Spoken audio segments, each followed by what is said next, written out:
What's up, everybody, and welcome back to another movie review. I'm Chase Lee, and the movie I want to take a look at right now is Ready or Not. Now, this one comes from Fox Searchlight Pictures. It is directed by Tyler Gillett and Matt Bettinelli-Olpin. I hope I pronounced that correctly. I had to use my phone for that one. Anyways, this one stars Samara Weaving, and she is a bride-to-be. And, she seems very spunky, very outgoing, and she seems like a really cool person. And then we realize right off the bat that she's being married into a very, very, very wealthy family. As the movie states, wealthier than God. So that is pretty wealthy. Anyways, this family has built their dynasty and their wealth off of board games and just games in general. And that's kind of the only source of revenue that we know that they've gotten all their stuff from. There could be many more, but that's mainly the main source of income. After the wedding, her husband is just like, well, my family wants to initiate you into our family, and the way we do it is that we play games, and yeah, that's how we do it. And so they're sitting around this table, and they're like, all right, Grace, you need to pick the card. You're new to the family. What is the game that we're going to play? So she draws the card, hide and seek. Now everyone kind of looks a little nervous. They don't know what's going on, and so they tell her to go hide, and they seek her. But it turns deadly. They start getting weapons out, and they're just like, all right, we got to go find her. Now I'm going to keep their actual motives under wraps, just in case if you want to see this movie, I don't want to spoil it for you, just so I don't spoil their intentions or their nefarious plans as to why they're making this game deadly as they initiate her into the family. So going into this movie, I watched the trailers. I thought they looked like a lot of fun. I love horror comedies, survival films in particular. They're the type of films that are straight, lean, mean, and to the point, and just well-crafted little adventures that you follow one person through, and you want them to survive towards the very end, while having some really graphic imagery and violence to sweeten the deal on that. Survival horror films can be pretty great, and if you throw some comedy in there, cool. Let's make it a little diverse there, and let's throw some curveballs in there. So the trailers look promising, and this is also the second R-rated film that's being released by Disney under the Fox or Fox Searchlight banner in this case. And so with their first go around, Stuber didn't really work out so well. I kind of forgot about it. What happened in that movie? I don't know. Anyway, so this is their second kind of go around at this, and I gotta tell you, after walking out of the movie, this is definitely the best R-rated movie that Disney has thrown out after the Fox deal has gone through.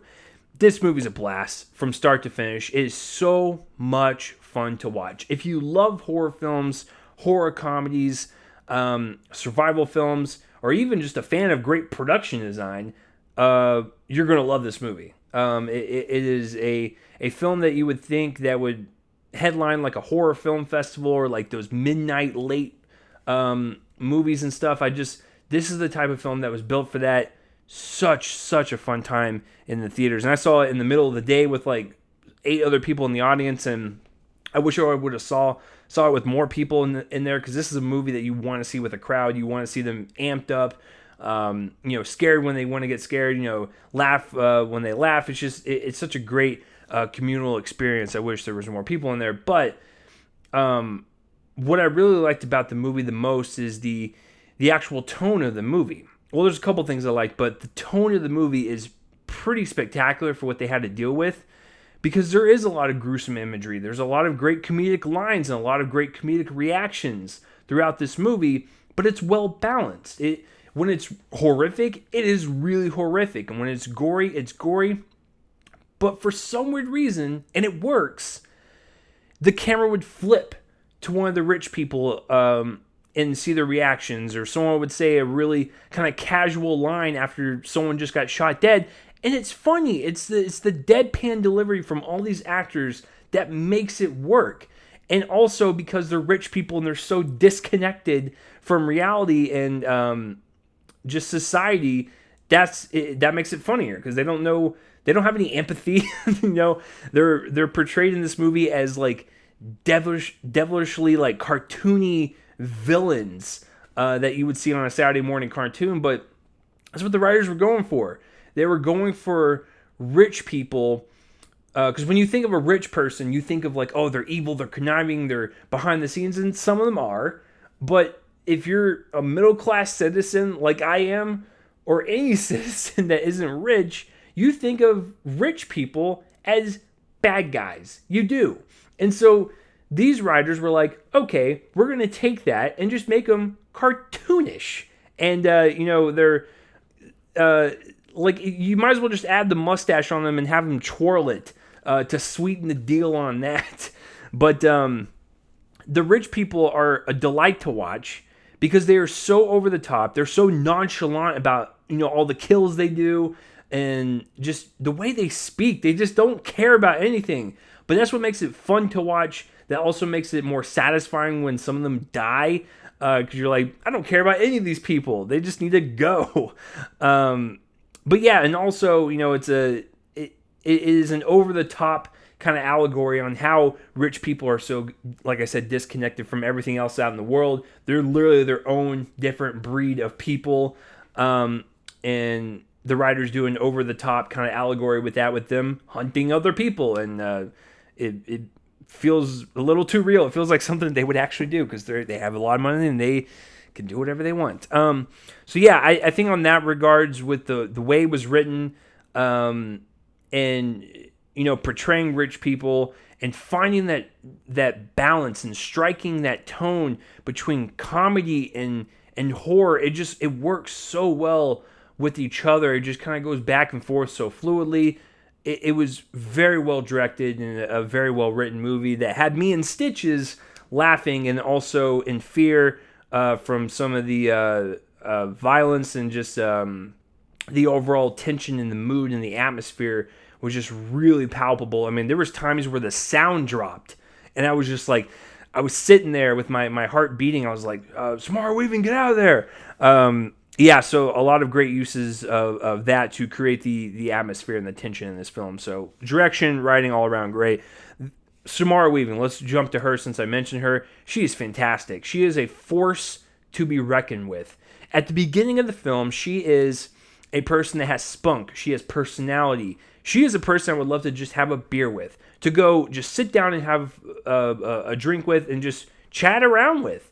She seemed like a very likable person. I can see why this guy wanted to marry her. But then, she starts to realize what's going on. She gets scared. She gets really nervous. Like, she gets frightened. And she does that 180 switch with her character. But it all has to do with her acting. And she does it so well that I believed her in both scenarios. Like, she looked horrified, like, in some scenes. Like, she was shaking. The way she was screaming, like, was scratching her voice.